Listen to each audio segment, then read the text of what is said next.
Fahmi, delegasi dari Kota Lampung.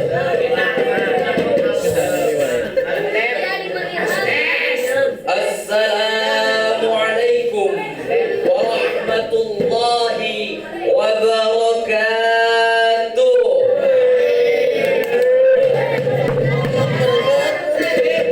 Alhamdulillahi rabbil alamin wa bihi nasta'in wa ala umuri dunya waddin. Assalatu wassalamu ala asrafil anbiya'i wal mursalin wa ala alihi wa sahbihi ajmain. Amma pertama-tama yang paling utama, one and only one, kita panjatkan puja syukur kita kepada Allah Subhanahu wa Ta'ala, yang mana alhamdulillah berkat taufik dan hidayahnya kita semua santri bisa bersama di acara yang insya Allah Allah muliakan. Amin ya Allah ya Rabbal.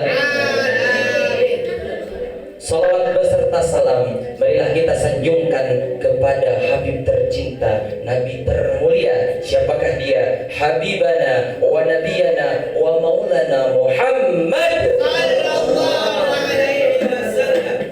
Kepada para keluarganya, kepada para sahabatnya, kepada tabi'in, atba'ut tabi'in, dan mudah-mudahan kepada kita selaku umatnya. Mudah-mudahan kelak di yaumil akhir kita mendapatkan syafaatul uzma dari beliau. Amin ya Allah ya Rabbal.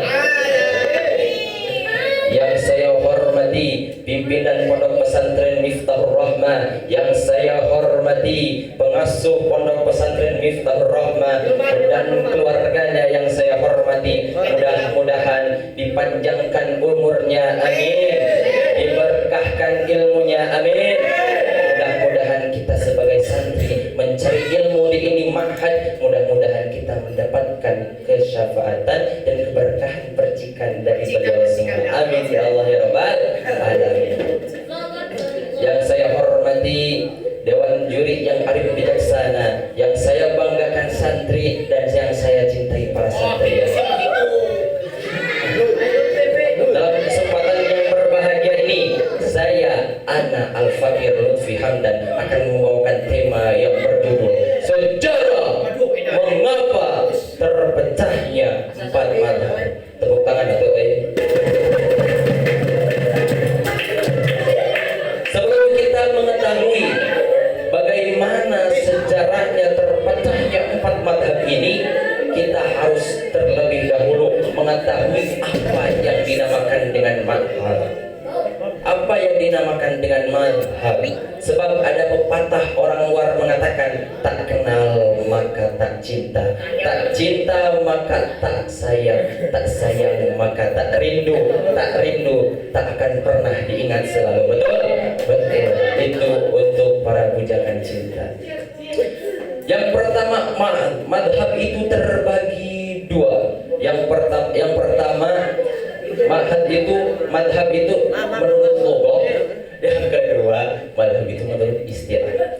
Menurut lugah adalah menurut bahasa umum. Kita ambil madhab awal kata dari madhab adalah dahaba, jidwatilu dahaba, yang artinya pergi. Jadi secara bahasa, madhab itu diartikan dengan tempat pergi. Tempat pergi kemana? Yaitu al-tariq, jalan yang lurus. Menurut istilah adalah lebih khusus spesifik untuk madhab yang dinamakan madhab menurut istilah. Namun madhab menurut istilah itu ada dua rumusan. Yang pertama menurut M. Hussein Abdillah mengatakan yang dinamakan madhab adalah kumpulan dari dalil-dalil yang dikumpulkan oleh ulama mujtahid untuk menjadikan suatu dalil yang benar dalam menjalankan syariat-syariat agama Islam, yang diperinci secara khusus, dan juga dalil-dalil tersebut memakai dalil-dalil dari qawaid-qawaid dan juga landasan-landasan yang benar. Agar apa?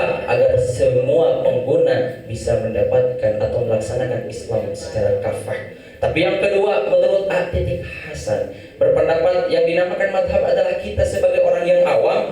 Orang yang awam ini mengikuti madhab tersebut. Sebab apa? Kita mengikuti dalil-dalil para ulama mujtahid dalam mencari rumusan-rumusan agama Islam agar si pengguna atau si pengikut menggunakan Islam secara kafah. Ditarik kesimpulan dari yang satu dan yang kedua, yang dinamakan madhab adalah dasar bagi umat Islam, karena ulama mujtahid telah mengumpulkan dalil-dalil qawaid dan juga landasan agar kita sebagai orang yang awam mengikuti supaya bisa menjadikan atau melaksanakan agama Islam secara kafah. Jadi ada pertanyaan, kalau semua orang harus menggunakan madhab, berarti bagaimana pada zaman Rasulullah, coy? Apakah ada madhab di zaman Rasulullah? Setelah Rasulullah meninggal, apakah ada madhab di zaman sahabat? Yang ketiga, apakah ada zamannya para tabi'in? Apakah ada madhab di sana? Maka kita kupas satu-satu, cek and recheck setajam silat. Yang pertama, apakah ada madhab di zaman Rasulullah? Sebelum saya jawab, saya kasih tahu dulu ada riwayat yang disampaikan oleh Sa'id Al-Qurdi. Beliau berkata, ada dua sahabat yang bepergian dari satu daerah ke daerah lain, dan atau dari satu negara ke negara lain. Di pertengahan perjalanan, mereka berdua telah masuk waktu sholat entah duhur, entah asar, entah maghrib. Asar kalau nggak duhur ya. Nah, mereka maju ke depan, mundur belakang, ke kanan, ke kiri, gak nemu air. Mereka samping kiri, kanan, depan, belakang, atas, bawah tidak menemukan air setetes pun. Jadi tidak ada cara yang lain kecuali jika ingin melaksanakan sholat yaitu dengan wudhu secara tayamum. Setelah mereka bersolat, setelah mereka bertayamum, mereka pun sholat. Ketika sholat telah selesai, mereka pun melanjutkan lagi perjalanan. Ternyata setelah agak jauh dari sana, mereka menemukan air yang mengalir. Maka di sini ada perdebatan di antara mereka. Apa yang kamu akan lakukan, wahai sahabatku? Aku akan lakukan sholat lagi. Sebab mengapa? Karena wudhu tayamumku telah gugur, sebab aku telah menemukan air yang mengalir. Bagaimana denganmu? Aku tidak akan melakukan sholat lagi. Kunaon gitu. Sebab aku telah melaksanakan sholat yang pertama. Kata kamu itu, yang satu tidak sholat lagi, yang satu sholat lagi. Maka ketika sampai, mereka bertanya kepada Rasulullah, ya Rasulullah, manakah yang benar? Mana yang satu atau dua? Satu atau dua? Pilih aku atau dia yang engkau suka. Jangan bucin. Maka manakah yang benar, aku atau dia ya Rasulullah, yang satu atau yang dua? Maka Rasulullah menjawab, kau yang pertama, kau tidak melakukan sholat yang kedua, kau telah memenuhi sunatmu, maka cukuplah sholatmu. Ajib. Yang kedua, karena kau telah melakukan sholat yang kedua, maka kau mendapatkan 2 pahala. Jadi ditarik kesimpulan lagi, madhab pada zaman Rasulullah adalah ketika para sahabat berdebat tentang suatu masalah, mereka akan melakukan permasalahan, akan merumuskan permasalahan tersebut dan akan bertanya kepada Rasulullah Shallallahu Alaihi Wasallam. Ketika Rasulullah telah wafat, maka berpindah dari zaman Rasulullah ke zaman para sahabat. Apakah di zaman para sahabat juga ada madhab? Ya pasti ada. Karena ketika Rasulullah telah meninggal, maka para sahabat kan berbeda pendapat. Sebab bagaimana? Para sahabat melihat Rasulullah, para sahabat mendengar suara Rasulullah, para sahabat mengikuti Rasulullah. Bagaimana? Dari mana ada pendapat yang berbeda? Sebab seperti ini, jika Rasulullah melakukan satu perkara, hanya dilihat oleh Sayyidina Utsman dan Sayyidina Ali. Sedangkan Rasulullah tidak melakukan itu ketika bertemu dengan Sayyidina Abu Bakar ataupun Sayyidina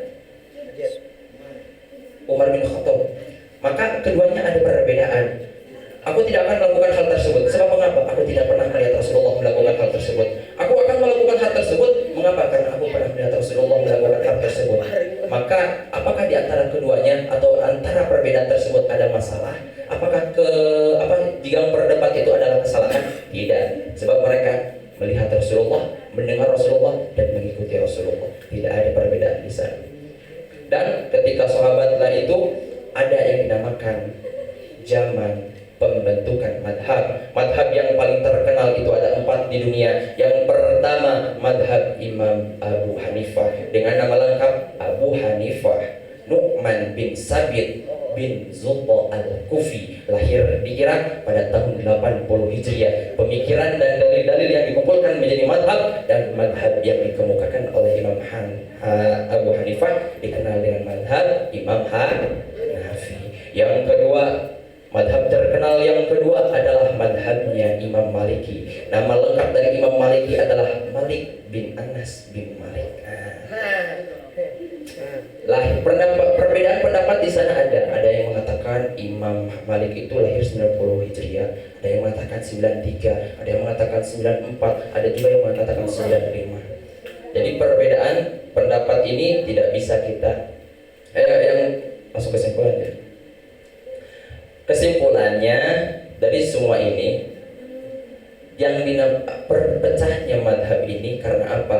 Karena Rasulullah tersebut melakukan perkara yang tidak dilihat orang lain, sedangkan yang lainnya melihat. Maka perpecahan madhab ini sebab apa? Sebab ketika Rasulullah telah tiada, sahabat telah tiada, tabi'in telah tiada, hanya ada tulisan dan dalil. Bagaimana madhab bisa terpecah? Sebab yang pertama perbedaan baca Quran, yang kedua perbedaan kias, yang ketiga perbedaan dalil-dalil, dan yang keempat perbedaan perbedaan lafaz-lafaz nasab, dan masih banyak lagi ke bawah yang menyebabkan madhab itu lebih dari 4. Malahan lebih dari 4. Yang pertama mungkin ada Imam Atta, Ibnu Sirin, Imam Daud Al-Zahiri. Tapi yang keempat atau yang lainnya masih banyak. Tetapi mengapa yang terkenal hanya 4? Sebab yang lain itu tidak terkenal. Sebab yang lain itu dari masa ke masa terkikis seperti batu oleh air hingga seperti ditelan bumi, tidak ada lagi. Hanya yang paling terkenal hanya 4 sampai sekarang. Mudah-mudahan kita selaku Islam mengikuti madhab bisa menjadikan atau melaksanakan agama Islam secara kafah. Amin ya Allah ya Rabbal